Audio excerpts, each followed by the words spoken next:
Yeah, I muttered. Dr. Peltier moved to sit on the rolling stool and woke up the computer. Now your CT scan and head MRI. He brought up several images and turned to us. The necrotic lesion on your cerebellum has grown. Lexie, it is now roughly the size of a small gumball. Everything went silent. The world stopped. Dr. Peltier kept talking. This means there is more damage than before. His gray eyes ran over my face before returning to Rory. It had grown. Yeah, I knew it would, but not so soon. I stared at the image of my brain on the screen, and the black spot that was killing me. It shouldn't be this big already. It couldn't be. What are we looking at in the future? Rory asked, his voice strained. If more dead tissue accumulates? Dr. Peltier asked. Yeah, Rory said. I continued staring at the screen as they talked around me. If it continues, Lexie is going to experience balance issues, walking difficulties, and her fine motor skills will disappear. As more tissue dies off, her basic motor functions will go. Beyond that, the doctor sighed. Involuntary responses such as breathing will deteriorate until she will need a ventilator to breathe for her. Eventually her heart will stop, but by then the damage will be so severe that you won't recognize her as Lexie anymore.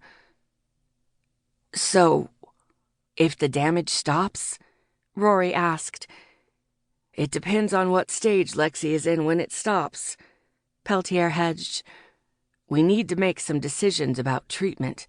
How aggressive are we going to be? Where her limit is? What does she want to do? And we need to make them now. The guys... My chest burned. Last time you said there wasn't a treatment. What changed? Rory asked. We don't know what is causing this. All her tests are clean. I have consulted with the neurosurgeon in Missoula about Lexie's case. He might be able to remove the dead tissue and stop the progress, Dr. Peltier explained. It's the only treatment available that he thinks will have any kind of effect. I swallowed hard. How much time does she have to make these decisions? Rory's voice was calm. This week. If she wants to try surgery, we need her scheduled as soon as possible, Peltier explained.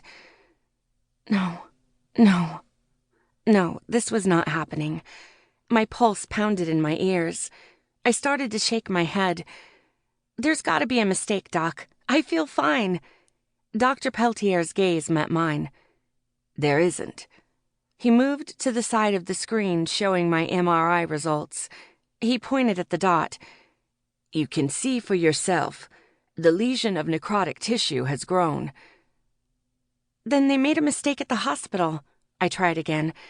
That's not my scan. Lexie. Rory's gentle voice had me turning my head.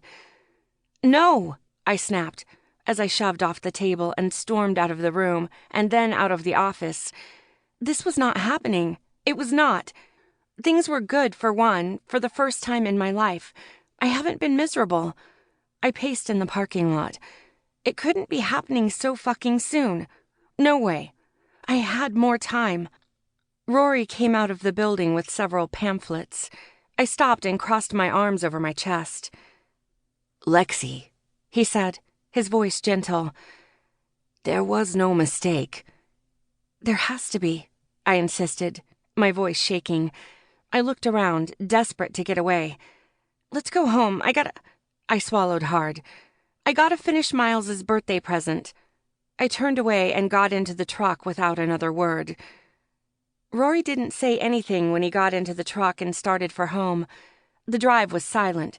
When we reached the house, I barely waited long enough for him to turn off the truck before I was out and heading for the door. Hades jumped off the couch and ran to me. I reached down and gave him some love. The dog had gone through another growth spurt. His head was at my hip now, and he'd gained almost another 50 pounds. What would happen to my baby? My chest was on fire. I shoved the thought away. I started up the stairs.